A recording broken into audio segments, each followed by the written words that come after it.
In the wake of the COVID-19 pandemic, there's been a collective call to action to modernize public health's data infrastructure. Slow data exchange and surveillance system interoperability challenges prevent the flow of critical information to the right people at the right time.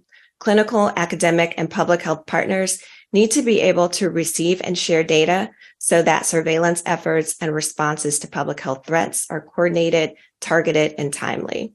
A modernized infrastructure means information flow is faster and public health partners can readily leverage tools, technology, and connect with fellow users in the public health community to carry out public health activities.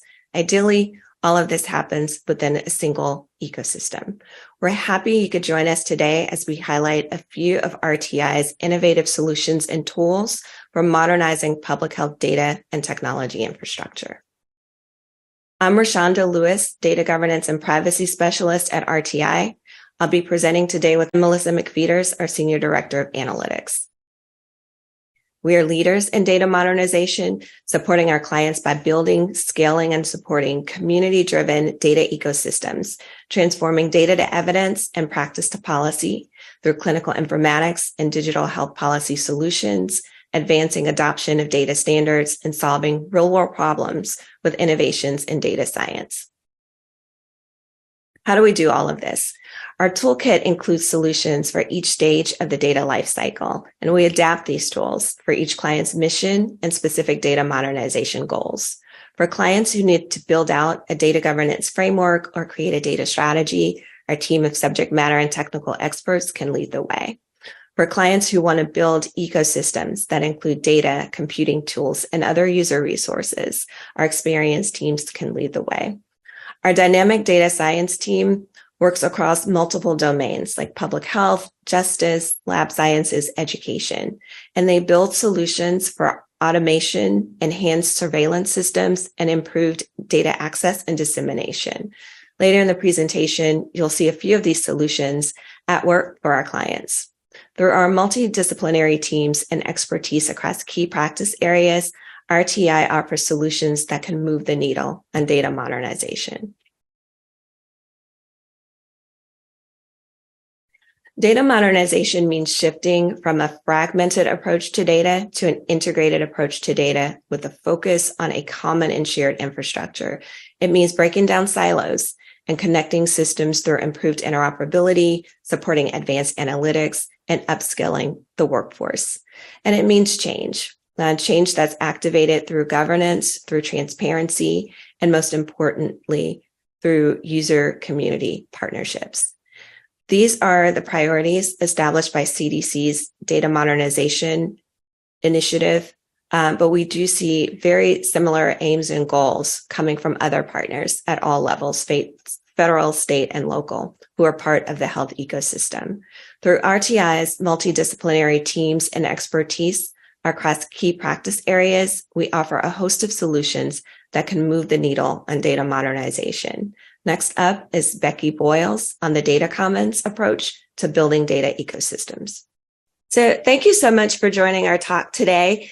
There's been a real cultural transformational journey at NIH, CDC, and many other agencies when it comes to building better systems to connect user communities and data.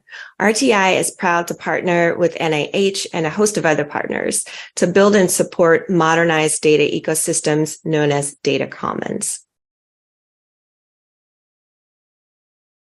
The concept of data commons is based on a vision for a modernized, integrated, fair, and trusted biomedical data ecosystem. So what's fair data? It's data that's findable, accessible, interoperable, and reusable. When these elements are present, you can really maximize the value and reach of data.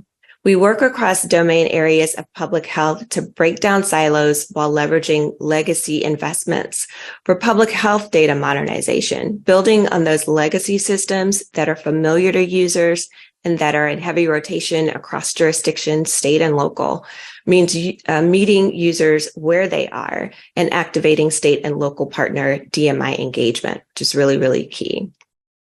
For our data commons work, technologists work shoulder to shoulder with subject matter experts and top scientists to develop strategies for future-proof systems that are modular, interoperable, and extensible. So this helps a lot because we know that scaling these systems is really, really key. We provide a data ecosystem perspective on needs from data governance to data harmonization, privacy and security, to systems integration, interoperability, and sustainability. Finally, we're committed to standards of quality and transparency so our clients trust us and know that we're delivering the best possible solutions.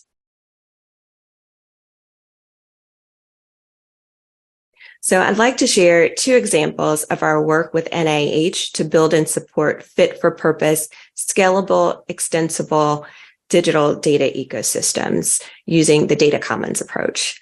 And this can inform current efforts to modernize public health data and technology infrastructure. I really would like to call out the fact that everything you're hearing about today is big consortium work, large partnerships. And we'd like to acknowledge folks like SAS and Deloitte who participated in that, along with a number of universities like Harvard, U Chicago, too many to name, and small businesses like Seven Bridges and others that have helped along the way. The first one I'm going to discuss, and this is a program called NIH Biodata Catalyst. And this has really been around for 5 years now, and it grew out of NIH's first foray into data commons. And there are a few things that make this really interesting and unique. So Biodata Catalyst is a multi-cloud, multi-tenant environment to serve researchers doing heart, lung, blood, and sleep research.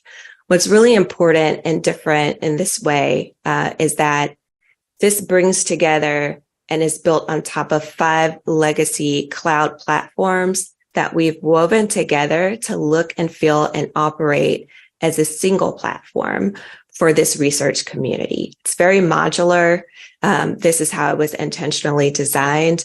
And what's unique here is that we've coordinated across these various software development teams. And the community has been at the table from the beginning and really had a critical voice into how this ecosystem evolves over time. So hopefully this gives you a flavor.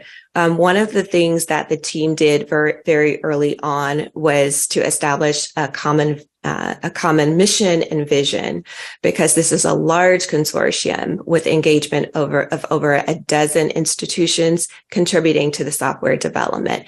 Everybody had to be on board and rowing in the same direction. So our vision here is really to create an advanced cyber infrastructure that serves this research community. But the goal here, which we never lose track of, is driving insights to serve patients. So the ultimate goal is driving research and improving patient outcomes through this community-driven data ecosystem. This is again sort of hearkening back and reflecting on the toolkit you saw earlier of RTI solutions and tools. We were really able to plug some of those in here to make this data ecosystem work well. We've worked across all stakeholders to develop a common data strategy. That's one of our solutions in that toolbox, and an implementation plan. And we review this yearly with NIH. Everybody signs on. We have adopted a principle that we call radical transparency. It means that all the materials, all the meeting notes, everything is open and accessible throughout the data ecosystem and users. And this is critical in us garnering trust and really getting buy-in in the community. And so we've provided software and system governance. This is another solution out of that toolbox. And I do want to say that what we've learned along the way with this project and others that you'll hear about is that technology is easy. The people are hard. And so the trust, the governance, that radical transparency, these are all critical components for moving the needle and getting people on board and working together. We want to make sure that we bring the user community along with us. And part of that includes, having alpha beta testers, but also community members participating and giving feedback. And I think you'll hear more about this kind of feedback loop and user engagement as we go through the rest of our examples. So I'm just going to touch on some of these things. These are our success metrics for Biodata Catalyst. And actually, the first bullets are old. We're almost up to 4 petabytes of data right now. It's precision medicine data. NHLBI is hosting along with all their COVID clinical trial data. And this year, we're working on onboarding cure sickle cell data as well, regenerative medicine, and a number of other data sets. So I mentioned that this platform is multi-tenant, and that means, teams are able to collaborate through a cloud ecosystem. And this is a critical capability that we've designed. This approach is a way of democratizing data. This approach is a way of democratizing access to data. And we get very excited about this because we're big proponents of leveraging these cloud infrastructures using open source technologies to enable folks who traditionally have not been able to conduct the kind of research that other larger universities or larger organizations have. So now everybody's on board working in the data ecosystem with access to data. And they're able to leverage or to even the playing field, so to speak. So we talk a lot about this being a democratizing force, and that includes getting access to discounted cloud credits and insight into what participating in this model is going to cost, because we know that's often a factor. And this idea of democratizing data and the data tools, we think is very, very relevant to public health data and technology modernization. An early challenge we had was getting alpha users, those kind of early adopters and users on the system, to provide us with feedback and really have that dedicated audience. And so to accomplish this, we stood up a fellows program.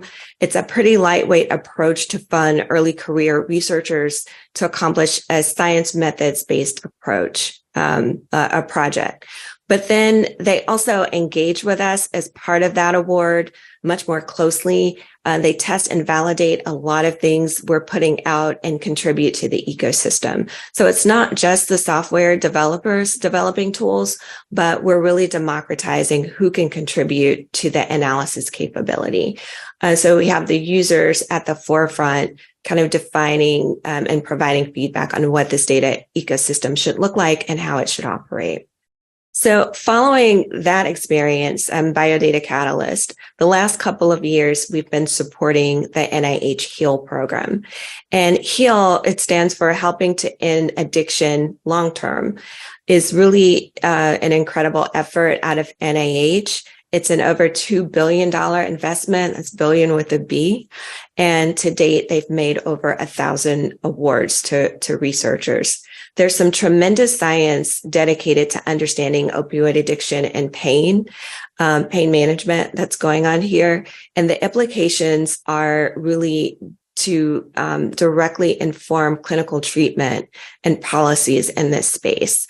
But the program at NIH had concerns about the data and that it wouldn't necessarily survive or be reusable after the awards ended. And so we were funded to help support a data infrastructure for this program. And this is a little bit about HEAL. The HEAL program actually wanted to leverage a lot of existing data infrastructure that NIH had funded over the years. So we helped them craft a strategy to create a distributed system, leveraging something like 24 data repositories. So again, going back to building on legacy infrastructure, legacy systems, we're constantly updating this as we learn more about future data needs for the program. and then helping people engage with sort of common metadata standards and making sure that even though this data is going to be housed in a distributed system of repositories, the information is reflected in a common metadata catalog that you can go and search and find, as well as places like clinicaltrials.gov. So I hit on the fact that to get our heads around this program and do the advising that we've been doing with NIH, we've developed a data-centric portfolio analysis. This is one of those other tools, solutions out of that toolbox you saw earlier. This program was simply so large that in order for us to try to meet our goal of meeting researchers where they are and engaging them around their needs, we needed to understand much more about what their data problems were going to be and when they would encounter those, so that we could try and generate resources to match those needs. And that includes some training and some upskilling, which is really important for any data modernization effort. About 50% of the HEAL portfolio is human studies. That includes some policy work, some justice work. The other is basic science, including FDA new drug submissions. We have about 6 sheep studies in HEAL. And so we're talking about a very diverse data set. And we have this tool. It was a good time to kind of plug in a tool that we developed actually for Biodata Catalyst. That is a AI-powered semantic search, which helps users, researchers navigate over all that diversity of data and really get after what they're looking for. So it brings in and uses inferencing across publicly available knowledge networks, which includes data sources like PubMed, to make suggestions to the researcher and say, I see you're querying over diabetes. We're showing you A1C results in studies, but did you also know that these other exposures or other scenarios are associated with diabetes? So a great tool for researchers to explore what data are there, what resources are there, and get to what it is they need for their particular studies. So back to those principles of findability, accessibility, interoperability, and reusability of data. So I mentioned that the mantra for our program and our general approach is we want to meet the researchers, we want to meet our users where they are. And data sharing is hard. It can be really hard. And we're trying to engage and provide support to ease the on-ramp for our folks who want to be compliant, want to share data, but have very reasonable concerns about protecting their sensitive data, their restricted data, their IP, and making sure that their information is used the way that they intend for it to be used and being used in a compliant way. I think this is very similar to what public health is facing with the stilts, with the state, tribal, local, and territorial health agencies, and all of the stakeholders that need to be involved in governance, in data rights, and in data disclosure decisions.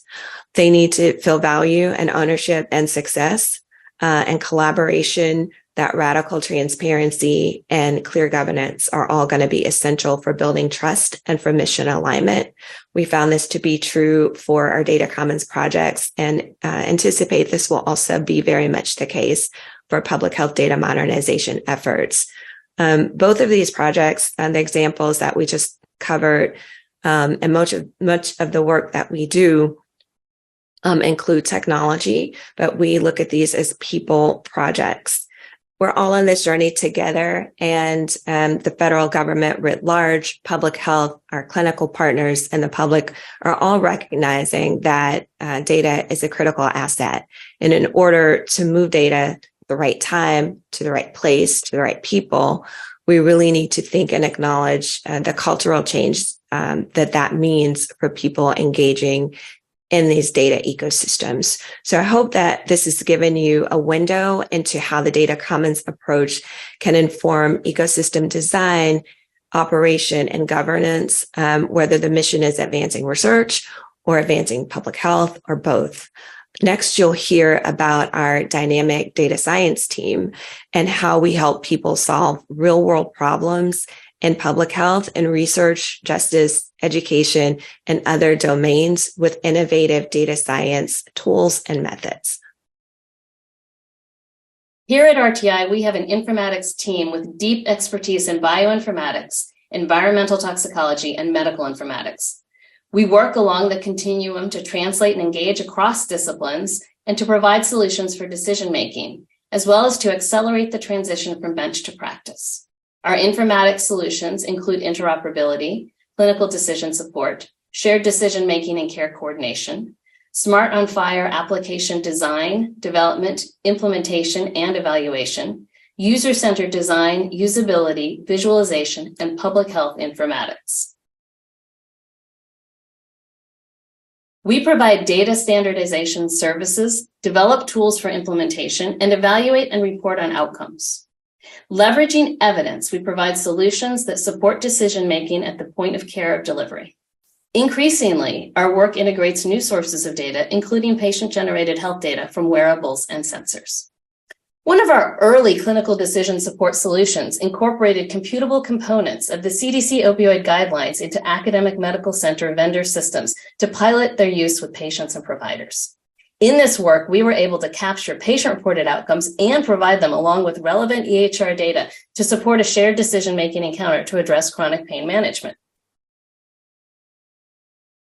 In work aimed at supporting care coordination for patients who are living with multiple chronic conditions, we've also developed, implemented, and evaluated smart on fire applications.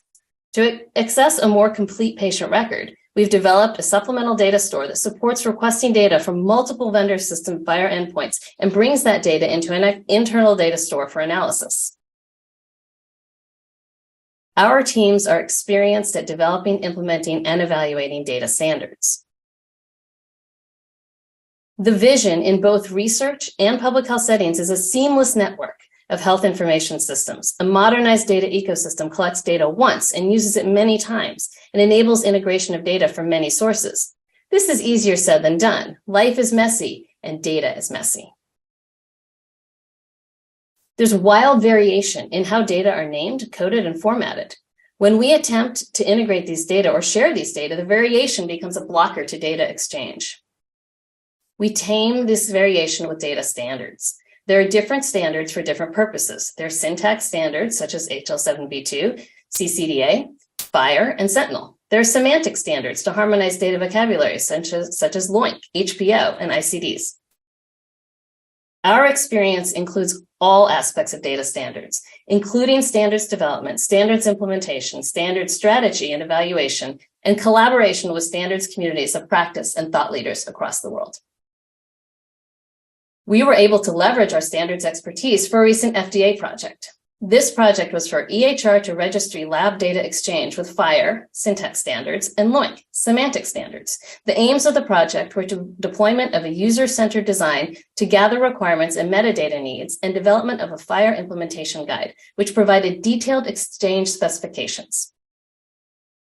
This slide is a visualization of the data exchange, with lab and clinical data moving to the health system's EHR, which was Cerner, to a FHIR repository, and then to the CancerLink data repository via FHIR endpoints. This is data standardization, implementation, and evaluation at work in partnership with the FDA. These are experiences and tools that can bring value to efforts to improve interoperability and smooth out data exchange within public health data ecosystems. Here at RTI, we deploy powerful data science tools and effective methods to solve important national problems, improve our local communities, and transform scientific research. As federal and state public health partners work to revamp the nation's public health infrastructure, there is a unique opportunity to harness the methods and expertise of data scientists to solve priority data challenges. Data science is about understanding the problem, the users, and the stakeholders, including their workflows and their pain points. Weaving tools and technologies together in creative ways to solve the problem in a way that is both consumable and actionable to users and stakeholders is what we do. We help our clients navigate possible solutions. Focused on user-centered design, we start with the people and the problems, not the tools, and focus on removing pain points. Under our data science umbrella seen here are RTI solutions, including natural language processing, AI, microsimulation, agent-based modeling, and data visualization. We focus on 4 broad problem areas that we see frequently in the social science applications and heavily also permeate public health efforts to build an ecosystem that can make data available to the people who need it when they need it most. One of the key challenges public health partners are working to solve is the amount of time spent on routine manual tasks and the need for automation. Think about, for example, the amount of time epidemiologists spend on data cleaning. Automation of manual tasks is the low-hanging fruit for data science and could be solved by RPA or via bespoke machine learning solutions, saving time and helping to move data faster. Data science can also advance forecasting of hotspots and scenario planning for determining the geographic areas most at risk for health issues and when they are most at risk, to determine where interventions will be most effective, and for helping policymakers understand the impacts of proposed interventions, what might happen, when and where it might happen, and how to make something happen. The pandemic, among other things, highlighted in full frame how important data modeling technology are to solving the problems right in front of us. Going forward, public health agencies will need to have the capacity to design, prototype, test, and scale up the forecasting tools, such as those we have created, to support decision makers. RTI data science tools help improve data access and dissemination, specifically through the use of interactive data visualization tools. These will support the work of public health partners and researchers, as well as policymakers and the public. The demand for data from all stakeholders is growing every day. We need ways to deliver data quickly and securely to support all stakeholders, all data consumers, including the people and communities behind the data. RTI data scientists work across dozens of domains, from the social sciences to lab sciences for public health. We deploy data science tools to solve problems and connect the dots for our clients. And as any good data science team does, we create data science tools and reusable assets, some of which we release as open source projects. We are open source first. Open source tools can help solve some of the long-standing challenges that we have with sustaining newly built infrastructure after the focus and funding for public health data and technology infrastructure have gone away. I'm going to share 2 examples of RTI data scientists deploying customized machine learning solutions to tackle real-world problems. RTI does a lot of research in tobacco, drugs, and food for the FDA and state departments of health. For the first project example shown here, our data scientists tackled the question of whether youth are exposed to Juul marketing on social media. Specifically, our data science team aimed to predict the age of Juul followers on Twitter using a customized AI machine learning solution. This particular project, which was funded by the Truth Initiative, was built on a body of collaborative research between RTI data scientists and social scientists that took place over 6 years.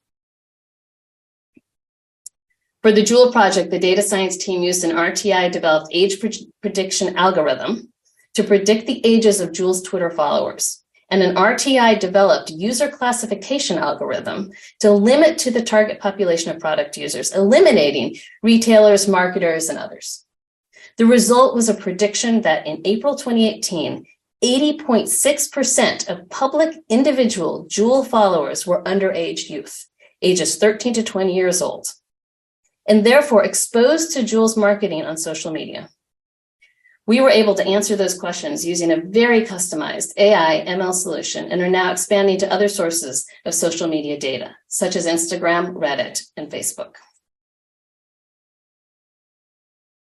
The critical value add that RTI data scientists brought to the table included developing custom algorithms relevant to regulatory agencies, publishing our methods in peer-reviewed journals so that there's transparency and rigor critical to regulatory science, and applying these methods to answer key relevant questions that can help inform surveillance and regulatory action.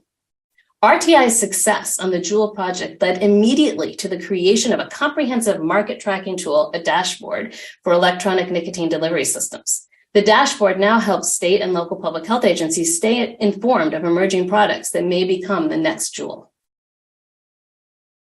Here, we highlight our work with the National Corrections Reporting Program, where the RTI data science team developed an open source solution, ROTA, for classifying offense charge codes. Manually coding large data sets with a complex coding scheme can take days to weeks. There are several sources of error, which means extra time for data quality control. The team developed Rhoda as an easy-to-use coding tool that is both open source and freely available. Rhoda is a fusion of natural language processing, machine learning, and open source technology that can be used to automate manual data entry processes. This type of tooling can be deployed for public health partners needing to automate manual, time-consuming data entry or data cleaning processes. At RTI, we innovate to advance data accessibility and health equity. Data is a currency that partners, all partners, must have to forecast, detect, and respond to public health threats. Public health threats in the narrow sense, a specific disease, but also in the broader sense. Think about societal structures and systems that create and sustain health disparities. With data in hand, stakeholders can act. With data in all hands, everyone has a seat at the table to define and solve public health problems. 2 RTI innovations for advancing data accessibility and health equity are RTI Rarity and RTI SynthPop. RTI Rarity is a curated national database of more than 150 social determinants of health measures within 10 domains at the census tract, zip code, and county level.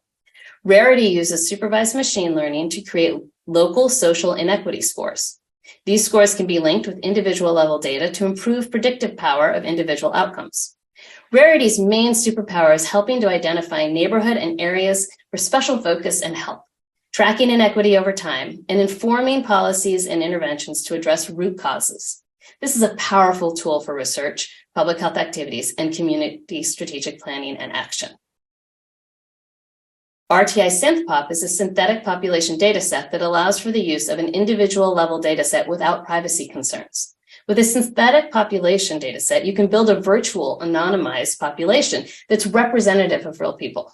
This allows for projections of data at maximum granularity for intelligent simulation efforts. By eliminating PII, these datasets are one of the most secure options for use on projects. Users gain the ability to visualize and cross-compare numerous variables by linking datasets, allowing for predictions of human behavior based on existing trends. Here, you see individual household level data linked with CDC behavioral risk factor surveillance system data. These data can be used to make connections and predictions without exposing private data. On this slide, we have data that could be used to predict social cognitive decline. Synthetic populations can also be leveraged to understand risk factors for the spread of infectious diseases like COVID-19, to determine connections between socioeconomic factors, to identify opioid misuse hotspots, and to predict intervention success.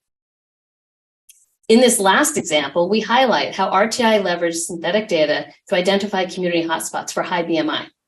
Our solution was to develop a predictive model on NHANES data and apply that model to the synthetic population. The result was a high-resolution, interactive map that demonstrates distribution of obesity at the community level. With these types of high-res results, you can really see if the degree of the extent to which healthcare disparities exist within a community. These are the types of solutions that can help deliver meaningful data, advance research, and inform strategy and action for eliminating health disparities. Thank you.